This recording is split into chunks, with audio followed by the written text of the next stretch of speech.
খবর শুনছেন দুর্গাপুর সংবাদ চ্যানেল থেকে। আজ রবিবার ১৩ তারিখ। জানাবো আজকের বাছাই করা গুরুত্বপূর্ণ 10টি তাজা খবর। শুরুতেই হেডলাইন। বাংলাদেশের স্টাইলে লুটপাট চলল ধুলিয়ানে, ওয়াকফ বিরোধিতার মাঝেই শপিং মলে হামলা। অবমাননার প্রতিবাদে বাঁকুড়া জুড়ে যানবাহনে লাগানো হলো গৈরিক পতাকা। রাজ্যে লাগু হবে না ওয়াকফ আইন, আশ্বাস দিয়ে দাঙ্গা না লাগানোর আবেদন মমতার। যদি হিন্দুরা লাঠি সোটা নিয়ে রাস্তায় নামে তবে সামলাতে পারবে তো, মমতাকে হুঁশিয়ারি সুকান্তর। বাংলায় আগুন জ্বালাতে চাইছে, ওয়াকফ প্রতিবাদের অশান্তিতে রাজ্যবাসীকে সতর্ক করলেন অভিষেক। চাকরি দেওয়ার নামে টাকা তুলেছিলেন সৌমিত্র, বাঁকুড়ার মিছিল থেকে তোপ তৃণমূলের। আবার ধাক্কা সোনিয়া ও রাহুল গান্ধীর, একটি মামলায় ৬৬১ কোটি টাকার সম্পত্তি বাজেয়াপ্ত করল ইডি। হনুমান জয়ন্তীতে সম্প্রীতির ছবি কোচবিহারের, শোভাযাত্রায় পুষ্পবৃষ্টি মুসলিমদের। তোমার সিবিআই আমার কাজকলা করেছে, আগামীতেও কাজকলা করবে, প্রকাশ্য মঞ্চে বললেন অভিষেক। বোলপুরে বিজেপি সমর্থিত ডাক কর্মীদের সম্মেলনে ধুমধুমার, এলাকায় বিশাল পুলিশ। নববর্ষে সোনার চেয়েও দামি রূপলি শস্য, ৮,৫০০ বিক্রি পদ্মার ইলিশ। একসঙ্গে বাতিল ৭ শিক্ষিকার চাকরি, উচ্চ মাধ্যমিকে পড়াতে কালঘাম ছুটছে ঝাড়গ্রামের এই স্কুলে। উত্তরবঙ্গে আসতে পারেন রাষ্ট্রপতি দ্রৌপদী মুর্মু, আমন্ত্রণ করা হয়েছে মুখ্যমন্ত্রীকেও। কোথায় কত ওয়াকফ সম্পত্তি, প্রথম রাজ্য হিসেবে বাংলার অদূরেই শুরু সমীক্ষা। এছাড়াও রয়েছে আরও বেশ কিছু গুরুত্বপূর্ণ খবর। পুরো বিস্তারিত জানতে ভিডিওটি শেষ পর্যন্ত শুনুন। ওয়াকফ আইন ঘিরে অশান্তিতে উত্তপ্ত মুর্শিদাবাদ, জঙ্গিপুর, শামশেরগঞ্জ থেকে ধুলিয়ান, দফায় দফায় সংঘর্ষ, বিক্ষোভ, লুটপাট। শুক্রবার শামশেরগঞ্জে পুলিশের সঙ্গে সংঘর্ষের জেরে দ্রুত মোতায়েন করা হয় বিএসএফ। শনিবার ধুলিয়ানে ফের দুই গোষ্ঠীর সংঘর্ষে রণক্ষেত্রের চেহারা নেয় এলাকা। বোমা, গুলি, কাঁদানে গ্যাস, অগ্নিগর্ভ পরিবেশে আতঙ্কে সাধারণ মানুষ। ধুলিয়ানের এক শপিং মলে চলে দেদার লুটপাট। ভাইরাল ভিডিওতে ধরা পড়েছে চাঞ্চল্যকর দৃশ্য। রাজ্যের বিরোধী দলনেতা ভিডিও শেয়ার করে মুখ্যমন্ত্রীকে কটাক্ষ করেছেন, যদিও ভিডিওর সত্যতা যাচাই হয়নি। শামশেরগঞ্জ ও সুতিতে এখনও থমথমে পরিস্থিতি, কড়া নজর রাখছে পুলিশ ও বিএসএফ। এ পর্যন্ত ১১৮ জনকে গ্রেফতার করা হয়েছে। জেলা প্রশাসনের অনুরোধে কেন্দ্রীয় বাহিনী মোতায়েনের সিদ্ধান্ত হাইকোর্টের। আইন শৃঙ্খলা স্বাভাবিক রাখতে সিআরপিএফ মোতায়েনের নির্দেশ দিয়েছে আদালত। মুর্শিদাবাদে শান্তি ফেরাতে এখন নজর কেন্দ্রীয় বাহিনীর তৎপরতার দিকে। কলকাতার রাজপথে গৈরিক পতাকার অবমাননার প্রতিবাদে আজ বাঁকুড়া জুড়ে যানবাহনে গৈরিক পতাকা লাগানো হয়। আজ হনুমান জয়ন্তী উপলক্ষে বাঁকুড়া জেলা জুড়ে হিন্দু, সনাতনী ও বিজেপি কর্মীরা শ্রী হনুমানের প্রতি শ্রদ্ধা জানানোর পাশাপাশি তারা বিভিন্ন স্থানে এবং পথ চলতি যানবাহনে গেরুয়া ধ্বজা টাঙিয়ে কলকাতার বুকে গাড়ি থেকে গেরুয়া পতাকা খুলে নিতে বাধ্য করার ঘটনার প্রতিবাদ জানান। এদিন বাঁকুড়া শহরের সীতাঘাটে শ্রী হনুমান মন্দিরের সামনে বিজেপি কর্মীরা পথ চলতি যানবাহনে গৈরিক পতাকা লাগান। কলকাতার রাজপথে গৈরিক পতাকার অবমাননার প্রতিবাদে এই কর্মসূচি বলে জানানো হয়। এদিন বিজেপির বিষ্ণুপুর সাংগঠনিক জেলার সভাপতি সুজিত অগুন্থি তার দলবল নিয়ে উপস্থিত ছিলেন বড়জোড়া দুর্লভপুর শিল্প করিডোরের মালিয়ারা বাইপাস রাস্তায়। সেখানেই তিনি বিভিন্ন যানবাহন থামিয়ে ভগবান শ্রীরামচন্দ্রের গেরুয়া ধ্বজা সেই গাড়ির চালক বা খালাসির পাশে বেঁধে দেন। তিনি বলেন, আমরা হিন্দু, সনাতনী, শ্রীরামচন্দ্রের অনুচর। হনুমানের পবিত্র জন্মজয়ন্তী আজ, দিনটিকে শ্রদ্ধার সঙ্গে পালন করলাম। তিনি বলেন, সোশ্যাল মিডিয়ায় একটি ছবি ভাইরাল হতে দেখলাম। ওয়াকফ নিয়ে যারা আন্দোলন করছেন তারা একটি বাসের চালককে গেরুয়া ধ্বজা খুলতে বাধ্য করছে, তারপর উন্মাদের মতো উল্লাস করছে। আমরা যানবাহনের মাথায় সেই গেরুয়া ধ্বজাই বাঁধলাম। এই কর্মসূচিকে অপবিত্র করার ক্ষমতা কারণ নেই। এ বিষয়ে বড়জোড়ার তৃণমূল বিধায়ক অলোক মুখার্জি বলেন, হনুমান জয়ন্তী বিজেপির সম্পত্তি নাকি? আসলে ওরা চাইছে মানুষে মানুষে বিভেদ সৃষ্টি করে একটা অশান্তি তৈরি করতে, কিন্তু ওদের পাতা ফাঁদে কেউ পা গলাতে যাবে না। নয়া ওয়াকফ আইন ঘিরে উত্তেজনায় জ্বলছে রাজ্যের একাধিক জেলা। পথে নেমে বিক্ষোভ, রেল অবরোধ, পুলিশের গুলি চালনা। এই অশান্তির মাঝে এবার মুখ্যমন্ত্রী মমতা বন্দ্যোপাধ্যায়ের গুরুত্বপূর্ণ বার্তা। মুখ্যমন্ত্রীর স্পষ্ট ঘোষণা, এই আইন আমরা করিনি, এটি কেন্দ্রীয় সরকারের। আমরা এই আইনকে সমর্থন করি না এবং এই আইন বাংলায় কার্যকর হবে না। রাজ্যে উত্তেজনার কেন্দ্রবিন্দু এখন মুর্শিদাবাদ এবং দক্ষিণ 24 পরগনা, সুতি, ধুলিয়ান, আজিমগঞ্জ, যেখানে প্রতিবাদের নামে পরিবহন ব্যবস্থায় হামলা চলছে, তাতে ভোগান্তির শিকার সাধারণ মানুষ। মুখ্যমন্ত্রীর আবেদন, সব ধর্মের মানুষকে অনুরোধ, শান্ত থাকুন, ধর্মের নামে হিংসা ছড়াবেন না, দাঙ্গায় যারা উস্কানি দিচ্ছেন তাদের বিরুদ্ধে কড়া ব্যবস্থা নেওয়া হবে। রাজনীতি ও ধর্মকে মিলিয়ে বিভাজন তৈরির চেষ্টা সফল হবে না। মুখ্যমন্ত্রীর এই পোস্টে বার্তা স্পষ্ট, বাংলায় শান্তি বিঘ্নিত হলে প্রশাসন চুপ করে থাকবে না। কেন্দ্রের তৈরি আইন নিয়ে ক্ষোভ থাকলেও তার জেরে হিংসা মেনে নেওয়া হবে না। প্রিয় দর্শক, দুর্গাপুর সংবাদ, সত্যের সন্ধানে, নির্ভরযোগ্য সংবাদ আপনার পাশে। আজকাল অনেকেই ভুল তথ্য ছড়াচ্ছে, কিন্তু আমরা শুধুমাত্র সত্য এবং যাচাই করা খবরে আপনাদের কাছে পৌঁছে দিচ্ছি। কোনো পক্ষ নয়, শুধুই প্রকৃত সংবাদ। আমাদের লক্ষ্য 2000 লাইক। যেই জেলা থেকে সবচেয়ে বেশি কমেন্ট আসবে সেই জেলার খবর আমরা আরও বেশি কভার করব। আপনি কোন জেলা থেকে শুনছেন কমেন্টে জানান। হিন্দুরা কোনো দাঙ্গা করে না, বদমাইশি করে না, ওরা শান্ত। যদি হিন্দুরা লাঠি সোঁটা নিয়ে রাস্তায় নামে তবে সামলাতে পারবে তো? ওয়াকফ আইনের প্রতিবাদে মুর্শিদাবাদে বিভিন্ন জায়গায় সহিংসতার ঘটনায় এই মন্তব্যই করেছেন সুকান্ত মজুমদার।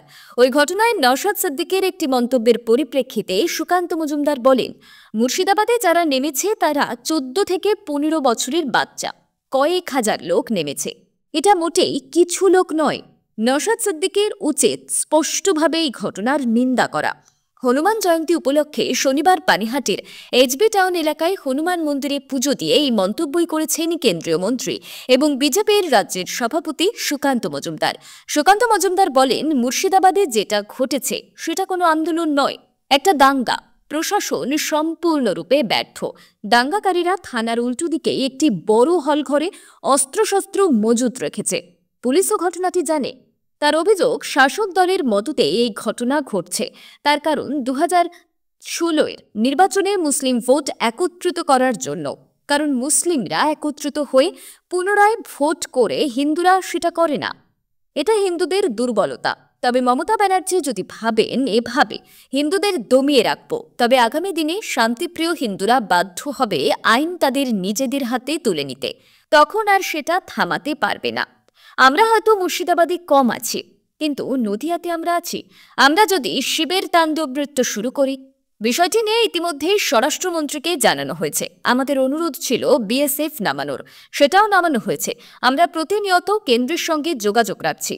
কলকাতার মৌলালি এলাকায় বাস থেকে গেরুয়া পতাকা খুলে নেওয়া নিয়ে সুকান্ত মজুমদার বলেন, ভগবান রামচন্দ্রের ছবি দেওয়া পতাকা খুলে ফেলা হয়েছে। তারই প্রতিবাদে আমরা শান্তিপূর্ণ প্রতিবাদ করছি এবং প্রত্যেকটি বাড়িতে অনুমতি নিয়ে আমরা গেরুয়া পতাকা লাগিয়ে দিচ্ছি। কারণ রাজ্যের মানুষ বুঝতে পেরেছে এই অবস্থা চলতে থাকলে আগামী দিনে এই রাজ্য পশ্চিম বাংলাদেশে পরিণত হবে। ওয়াকফ সংশোধনী আইন ঘিরে রাজ্য জুড়ে বিক্ষোভের মধ্যে ছড়িয়েছে সাম্প্রদায়িক অশান্তির গুজব। এই পরিস্থিতিতে ফের শান্তির বার্তা দিলেন তৃণমূলের সর্বভারতীয় সাধারণ সম্পাদক অভিষেক বন্দ্যোপাধ্যায়। কেন্দ্রকে কটাক্ষ করে তার হুঁশিয়ারি, বাংলার সংস্কৃতি ভুলে গিয়ে কেউ যেন আগুন জ্বালানোর চেষ্টা না করে।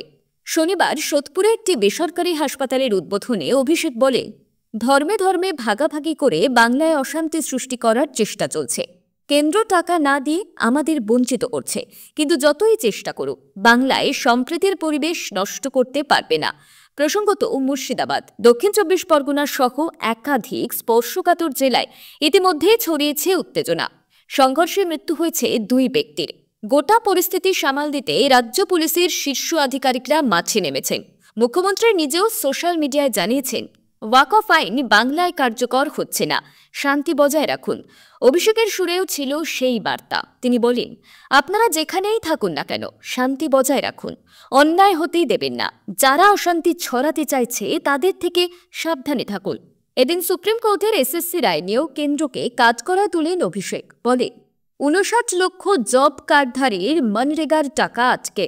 আবাস প্রকল্পের টাকাও আটকে দিয়েছে কেন্দ্র। কয়েকজনের ভুলে হাজার হাজার প্রাপ্য চাকরি কেড়ে নেওয়া উচিত নয়, এটা ন্যায়সঙ্গত নয়।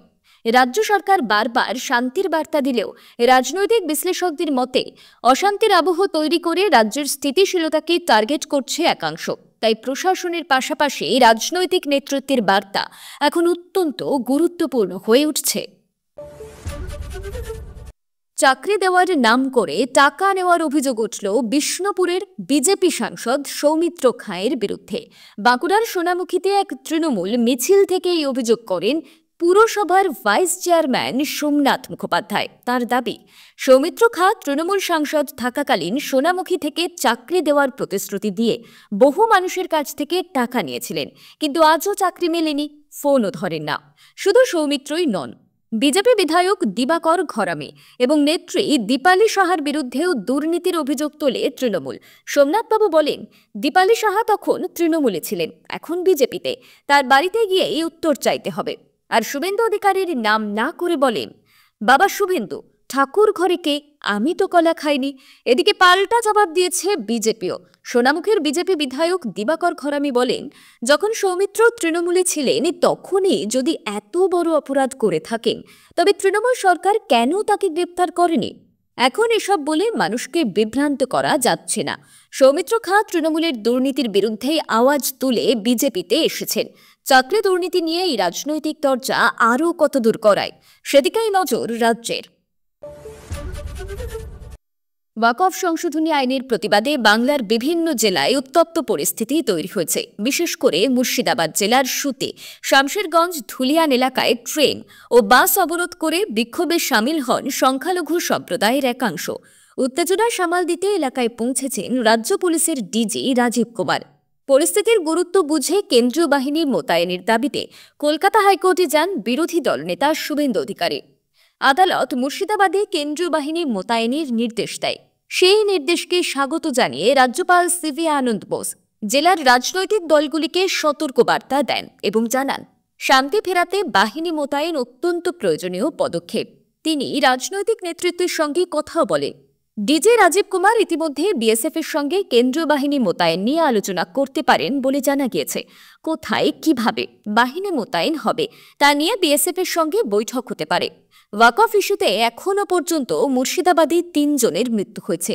উত্তেজনার মধ্যে রাজ্যপাল দিল্লিতে থেকেও পরিস্থিতির উপর কড়া নজর রাখছেন এবং বিষয়টি কেন্দ্রের নজরেও আনার চেষ্টা করছেন। এই মুহূর্তে রাজনৈতিক ও প্রশাসনিক স্তরে পরিস্থিতি সামাল দেওয়ার জন্য সর্বাত্মক চেষ্টা চলছে। এবার বড় পদক্ষেপ ইডির। কংগ্রেস ঘনিষ্ঠ এই মামলায় দিল্লি, মুম্বাই ও লখনৌয়ে 661 কোটি টাকার সম্পত্তি বাজেয়াপ্তের প্রক্রিয়া শুরু করল এনফোর্সমেন্ট ডিরেক্টরেট। পিএমএলএ আইনের অধীনে সম্পত্তি নিবন্ধকরদের কাছেই পাঠানো হয়েছে নোটিশ। অভিযুক্ত সংস্থা অ্যাসোসিয়েটেড জার্নালস লিমিটেডের বিরুদ্ধে রয়েছে মানি লন্ডারিং এর অভিযোগ। ইডি জানিয়েছে, তদন্তে 988 কোটি টাকার অপরাধমূলক অর্থ ব্যবহারের প্রমাণ মিলেছে। বাজেয়াপ্ত সম্পত্তির মধ্যে রয়েছে মুম্বাইয়ের বান্দ্রা এলাকার হেরাল্ড হাউসের একাধিক তলা। সেখানে ভাড়াটিয়া সংস্থাকেও পাঠানো হয়েছে নোটিশ। তদন্তে আরও জানা গিয়েছে, ইয়াং ইন্ডিয়ান নামে একটি সংস্থা মাত্র 50 লক্ষ টাকায় কিনেছে এজেএল এর 2000 কোটি টাকার সম্পত্তি, যার মালিকানা সোনিয়া এবং রাহুল গান্ধীর হাতে। ভুয়ো অনুদান, অগ্রিম ভাড়া এবং বিজ্ঞাপনের মাধ্যমে কোটি কোটি টাকা উপার্জনের অভিযোগ উঠেছে। ইডি জানিয়েছে, অপরাধমূলক সম্পত্তি বাজেয়াপ্ত করে তা ব্যবহারে বাধা দিতেই এই পদক্ষেপ। তদন্ত এখনও চলছে। রামনবমীর মতোই সম্প্রীতির এক সুন্দর চিত্র ফুটে উঠল হনুমান জয়ন্তীতেও। শনিবার কোচবিহারের পুন্ডিবাড়িতে হনুমান জয়ন্তী উপলক্ষে আয়োজিত শোভাযাত্রায় দেখা গেল সাম্প্রদায়িক সম্প্রীতির অনন্য উদাহরণ। এই শোভাযাত্রায় মুসলিম সম্প্রদায়ের মানুষজন নিজেরাই পুষ্পবৃষ্টি করেন মিছিলে অংশগ্রহণকারীদের ওপর। শুধু তাই নয়, হাতে তুলে দেন পানীয় জলের বোতলও। স্থানীয় বাসিন্দা নুরুল ইসলাম জানান, এটা আমাদের এলাকার ঐক্যের প্রতীক। ধর্ম ভেদাভেদ নয়, আমরা একসঙ্গে থাকতেই ভালোবাসি। উল্লেখ্য, রামনবমীতেও রাজ্যের নানান প্রান্তে মালদহ, ভাঙড় ইত্যাদি এলাকায় এই ধরনের সম্প্রীতির ছবি দেখা গিয়েছিল। সেখানে মুসলিম সম্প্রদায়ের মানুষজন রাম ভক্তদের অভ্যর্থনা জানিয়েছিলেন পানীয় জল ও ফুল দিয়ে। এদিন পুন্ডিবাড়ির শোভাযাত্রাতেও বিভিন্ন ধর্মের মানুষ একত্রিত হন। এমন দৃশ্য দেখে খুশি হন শোভাযাত্রায় অংশগ্রহণকারী হিন্দু ধর্মাবলম্বীরাও। কেউ কেউ বলেন, এই বাংলা আমাদের, এখানে ভালোবাসারই জয় হোক। রাজ্যের রাজনৈতিক উত্তাপের মধ্যেই এই সম্প্রীতির ছবি যেন নতুন আশার আলো দেখাচ্ছে, এমনটাই মনে করছে ওয়াকিবহল মহল। শনিবার সোদপুরে Jagannath institute of medical science and হসপিটালের উদ্বোধনী মঞ্চ থেকে কেন্দ্রীয় সংস্থা ইডি এবং সিবিআইকে কটাক্ষ করলেন তৃণমূলের সর্বভারতীয় সাধারণ সম্পাদক অভিষেক বন্দ্যোপাধ্যায়। জানালেন, গত 6 থেকে 7 বছর ধরে নিম্ন আদালত থেকে সুপ্রিম কোর্ট পর্যন্ত লড়াই করছে, কিন্তু সিবিআই ইডি আমার কাজ কলা করেছে এবং ভবিষ্যতেও করবে। তিনি বলেন, রাজনৈতিকভাবে মোকাবিলা না করতে পেরে বাংলাকে ধর্মের নামে বিভাজন করতে চাইছে কেন্দ্র। বাংলার 10 কোটি মানুষকে মুখ্যমন্ত্রী স্বাস্থ্যসাথীর মাধ্যমে চিকিৎসার সুযোগ দিয়েছেন, অথচ কেন্দ্র 100 দিনের কাজ এবং আবাস যোজনার মতন প্রকল্পের টাকা আটকে দিচ্ছে। চাকরি বাতিলের প্রসঙ্গে সুপ্রিম কোর্টের রায় নিয়ে প্রশ্ন তুলে তিনি বলেন, কয়েকজনের ভুলের জন্য লক্ষ লক্ষ গরিব যোগ্য প্রার্থীর চাকরি কেড়ে নেওয়া হচ্ছে। এটা কেন্দ্রের বৈমাত্র্যসুলভ মানসিকতার পরিচয়। কেউ ভুল করলে শাস্তি হোক, কিন্তু পুরো রাজ্যকে শাস্তি দেওয়া চলবে না। তিনি আরও বলেন, কেন্দ্রীয় সরকার আমাকে ভয় দেখাতে চায়। বার্ধক্য ভাতা প্রকল্প বা সেবাশ্রয় পরিষেবার মতন উদ্যোগ বন্ধ করতে আয়কর দফতর থেকে চিঠি আসছে, কিন্তু আমি মানুষের জন্য কাজ করবই। শুধু ভোটে জেতা নয়, মানুষের সেবাই আমাদের লক্ষ্য। অভিষেক নেতাকর্মীদের উদ্দেশ্যে বলেন, আপনাদের কাজ কুৎসার উত্তর দেওয়া নয়, মানুষের পাশে থাকা। তৃণমূল সরকার সব সময় উন্নয়ন ও জনসেবার পথে হাঁটবে। গতকাল রবিবার বোলপুরের মারোয়ারি ধর্মশালায় বিজেপি সমর্থিত ভারতীয় ডাক কর্মচারী মহাসংঘের 18তম রাজ্য সম্মেলন ঘিরে তীব্র উত্তেজনার সৃষ্টি হয়। সম্মেলনের মাঝে হঠাৎ করে দুই পক্ষের মধ্যে বচসা শুরু হয়, যা দ্রুতই হাতাহাতি এবং মারামারিতে রূপ নেয়। পরিস্থিতি এতটাই উত্তপ্ত হয়ে ওঠে যে রীতিমতো রণক্ষেত্রের চেহারা নেয় পুরো এলাকা। ডাক বিভাগের কর্মী মৌসুমী পাল ও প্রশান্ত কুমার মাইতির অভিযোগ, সম্মেলন চলাকালীন এক পক্ষ অপর পক্ষকে গালিগালাজ করতে শুরু করে, এমনকি মহিলা কর্মীদের উপরেও হামলা চালানো হয়। বাইকে করে দুষ্কৃতী এনে মারধর করা হয়েছে। প্রথমে স্থানীয় বাসিন্দা ও ধর্মশালা কর্তৃপক্ষ পরিস্থিতি নিয়ন্ত্রণে আনার চেষ্টা করলেও ব্যর্থ হন। এরপর খবর পেয়ে বোলপুর থানা থেকে বিশাল পুলিশ বাহিনী এসে পরিস্থিতি আয়ত্তে আনে। প্রাদেশিক সম্পাদক স্বর্ণেন্দু চক্রবর্তী ও সর্বভারতীয় সম্পাদক অনন্ত পাল জানান, হঠাৎই এক পক্ষ মারধর শুরু করে। আমরা সম্পূর্ণ বিভ্রান্ত, কিভাবে সম্মেলন শেষ করব বুঝে উঠতে পারছি না। সংগঠন সূত্রে খবর, দীর্ঘদিন ধরে সদস্য চাঁদা এবং অভ্যন্তরীণ দুর্নীতিকে ঘিরে ক্ষোভ জমছিল। সেই বিরোধ থেকে এই সংঘর্ষ বলে মনে করা হচ্ছে। ঘটনার জেরে রবিবারের সম্মেলন নিয়ে অনিশ্চয়তা তৈরি হয়েছে। মারোয়ারি ধর্মশালা কর্তৃপক্ষ সম্মেলনের স্থান ফাঁকা করার নির্দেশ দিয়েছে বলে জানা যাচ্ছে। সম্পত্তির বিবাদ ঘিরে বোনকে নির্মমভাবে মারধরের অভিযোগ উঠল নিজের দাদা, বৌদি এবং বড়দিদির বিরুদ্ধে। কখনো চর, কখনো ধাক্কা, আবার কখনো বিছানায় ফেলে নির্দয়ভাবে মারধর। পুরো ঘটনার ভিডিও এখন ভাইরাল সোশ্যাল মিডিয়ায়। ঘটনাটি ঘটেছে উত্তর 24 পরগনার বারাসাত পুরসভার নবপল্লী পার্ক মাঠ এলাকায়। দীর্ঘদিন দুবাইতে কর্মরত ওই তরুণী সম্প্রতি মায়ের মৃত্যুতে দেশে ফিরেছিলেন, কিন্তু বাড়িতে ফেরার পরেই নেমে আসে অত্যাচারের ঝড়। নির্যাতিতার অভিযোগ, তার মাকে 2021 সালে পরিবার মারধর করেছিল। সেই ঘটনার রেশ কাটতে না কাটতেই এবার তার উপর শুরু হয় অত্যাচার। গোপনে বাড়িতে ক্যামেরা বসিয়েছিলেন তরুণী, যা ফাঁস করে দেয় ভয়ঙ্কর সত্যি। ভিডিওতে দেখা যাচ্ছে দাদা, বৌদি, বড় দিদি এবং ছোট বোন মিলে তাকে মারধর করছে। মুখে গুরুতর আঘাত পেয়েছেন তিনি। পুলিশে অভিযোগ দায়েরের পর দাদাকে গ্রেফতার করা হলেও এখনও গ্রেফতার করা হয়নি অন্য অভিযুক্তদের। ফলে আতঙ্কে দিন কাটাচ্ছেন ওই তরুণী। তার আর্জি, পুলিশ যেন দ্রুত কঠোর ব্যবস্থা নেয় এবং তাকে সুরক্ষা প্রদান করে। বাংলাদেশে নববর্ষ মানে ইলিশ পান্তার উন্মাদনা। তবে এবার সেই উৎসবের রূপলি তারকা ইলিশ হয়ে উঠেছে সোনার থেকেও দামি। পদ্মাপাড়ের রাজবাড়ির দৌলতিয়া ঘাটে একখানা 1.8 কেজি ইলিশ বিক্রি হয়েছে 8,500 টাকায়। সারা দেশে পয়লা বৈশাখ ঘিরে ইলিশের চাহিদা তুঙ্গে, কিন্তু সরবরাহ কম থাকায় আকাশ ছোঁয়া হয়েছে দাম। বরিশালের পোর্ট রোডে 1 কেজি ইলিশের মন বিক্রি হচ্ছে 1,60,000 টাকায়। ছোট মাছও ছাড়ছে না। 800 থেকে 900 গ্রামের ইলিশের মন বিক্রি হচ্ছে 1,08,000 থেকে 10,000 টাকায়। ব্যবসায়ীরা বলছেন, নিষেধাজ্ঞার কারণে এখনও নদীতে মাছ কম। মার্চ থেকে এপ্রিল পর্যন্ত মেঘনা, পদ্মা, তেঁতুলিয়া নদীর অভয়াশ্রমে মাছ ধরা নিষিদ্ধ থাকায় যোগানে টান পড়েছে। তবে ইলিশ সম্পদ উন্নয়ন প্রকল্পের কর্মকর্তাদের আশ্বাস, এই সংকট সাময়িক।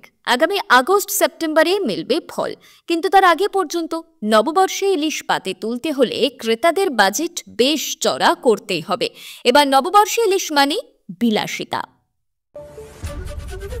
ঝাড়গ্রাম জেলার সাকরাইল ব্লকের কুলটিকড়ি বালিকা বিদ্যালয়ে একসঙ্গে চাকরি গেল 8 জনের। ছাত্রীর সংখ্যা 1200।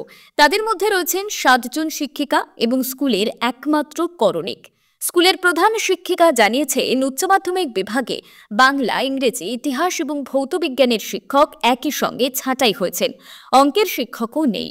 ফলে দ্বাদশ শ্রেণীর 164 জন ছাত্রী চরম সমস্যায়। অফিসের কাজও স্তব্ধ হয়ে গিয়েছে করণিক না থাকায়। বেতন এবং প্রশাসনিক কাজকর্ম কার্যত অনিশ্চয়তার মুখে। জেলা বিদ্যালয় পরিদর্শক জানিয়েছেন, জেলার মধ্যে কুলটিকড়ি বালিকা বিদ্যালয় সবচেয়ে বেশি প্রভাবিত হয়েছে।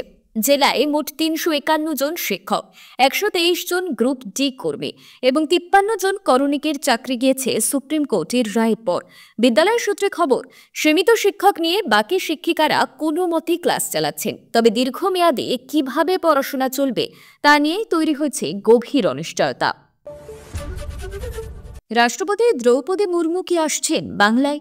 জোর গুঞ্জন উত্তরবঙ্গে। সূত্রের খবর, 24 এবং 25 এপ্রিল তিনি থাকতে পারেন শিলিগুড়ির বিধাননগরে। সেখানে আয়োজিত হতে চলেছে আন্তর্জাতিক আদিবাসী সাঁওতাল কনফারেন্স।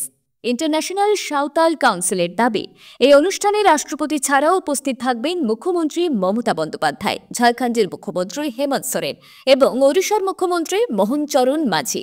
শোনা যাচ্ছে অনুষ্ঠান হবে বিধাননগরের সন্তোষিনী বিদ্যাচক্র হাই স্কুলের মাঠে। নবান্ন সূত্রে এখনও সরকারি স্বীকৃতি না মিললেও রাষ্ট্রপতির সফর নিয়ে প্রশাসন প্রস্তুত। কাউন্সিল জানিয়েছে, 2 বছর অন্তর এই কনফারেন্স হয়। এবার প্রথমবার বাংলায় হচ্ছে এই সম্মেলন। 1500 অংশগ্রহণকারীর উপস্থিতিতেই পরিবেশ, ভাষা, কৃষ্টি এবং সাংবিধানিক অধিকার নিয়ে আলোচনা হবে। এই অনুষ্ঠান ঘিরে নিরাপত্তা হবে কড়া। সংবাদ মাধ্যমেও নজর থাকবে এই হাই প্রোফাইল অনুষ্ঠানের দিকে। ওয়াকফকে কেন্দ্র করে দেশ জুড়ে উত্তাল পরিস্থিতি। রাষ্ট্রপতির পেনের খোঁচায় বিল থেকে আইনে পরিণত হয়েছে ওয়াকফ সংশোধিত। তারপর থেকে বাংলা সহ দেশের একাধিক রাজ্যে চড়েছে পারদ। ঘাত প্রত্যাঘাত, বিক্ষোভ, স্লোগান সব মিলিয়ে কার্যত অগ্নিগর্ভ পরিস্থিতি। এবার সেই অশান্তির ঝাঁজ নিয়েই শুরু ওয়াকফ সম্পত্তির সমীক্ষা। ইতিমধ্যে নয়াদিল্লি থেকে ছত্তিশগড়ে এসেছে 10 জনের একটি সরকারি আধিকারিকের দল। বৃহস্পতিবার থেকে সেখানে শুরু হয়ে গিয়েছে সকল ওয়াকফ জমি এবং সম্পত্তির সমীক্ষা। জানা গিয়েছে, দেশের প্রথম রাজ্য হিসাবে সেখানেই শুরু হয়েছে সমীক্ষা, যেখানে কেন্দ্রীয় কর্তাদের সঙ্গে যোগদান করেছিলেন রাজ্যের ওয়াকফ বোর্ডের চেয়ারম্যান সালিম রাজো। এদিন রায়পুরের ফতেহ শাহ বাজার সংলগ্ন এলাকায় চলে ওয়াকফ সমীক্ষা। প্রশাসনিক সূত্রে জানা গিয়েছে, রাজ্যের ওয়াকফ সম্পত্তিগুলির মধ্যেই বাজার এবং সেই সংলগ্ন এলাকা অন্যতম। তাই এই এলাকা হয়ে সমীক্ষা শুরু করেন কেন্দ্রীয় কর্তারা। এ প্রসঙ্গে ছত্তিশগড়ে ওয়াকফ বোর্ডের চেয়ারম্যান জানাচ্ছেন, আমরা সরকারের উদ্যোগকে সমর্থন জানাই। এর ফলে ওয়াকফ সম্পত্তি রক্ষা এবং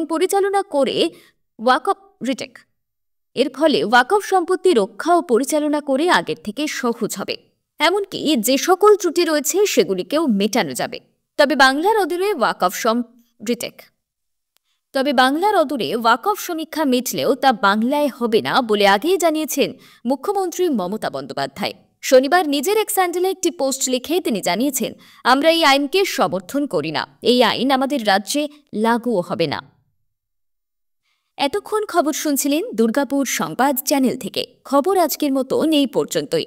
খবরগুলো আপনার কেমন লাগলো অবশ্যই কমেন্ট করে জানাবেন এবং নিয়মিত সঠিক খবর শোনার জন্য দুর্গাপুর সংবাদ চ্যানেলটিকে সাবস্ক্রাইব করে রাখুন। দেখা হচ্ছে পরবর্তী ভিডিওতে। ধন্যবাদ।